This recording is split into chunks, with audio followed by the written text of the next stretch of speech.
extremity of the leg, below the ankle, yes, God, on which a person stands or walk. You ought to look at your feet and say, thank God for my feet. Thank God for my feet.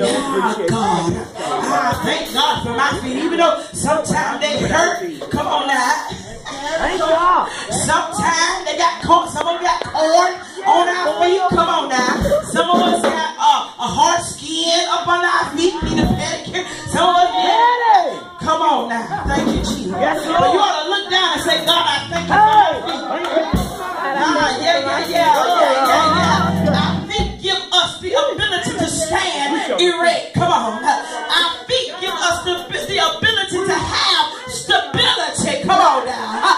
Look at somebody, tell them, put your foot on it. God, in the natural sense, our feet serve as a mode of transportation. God. Before that, we knew that we could tame horses and ride them, and mules and donkeys that we could ride them. Before we had chariots or wagons.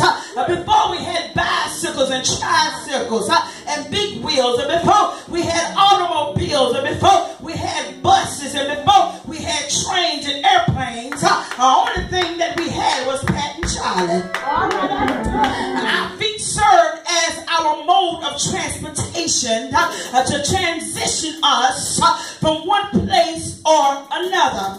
Look at your neighbor and say, neighbor, I thank God for my feet. God, many in the natural has become dependent upon transportation. Come on. We've become dependent. We don't walk nowhere no more. God, we depended on our cars. We depended on the taxi cab. We're dependent on public transportation. We're dependent on the airplane. And although those things are necessary, look at somebody, tell them, every now and then you ought to walk. every now and then you ought to use your feet. Many have become dependent for those modes of transportation to help up in here. But we're in a season now.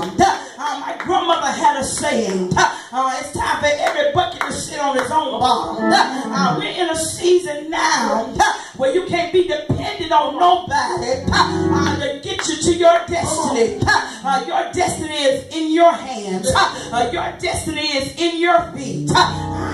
Tell somebody, put it on your feet. Put your feet on it.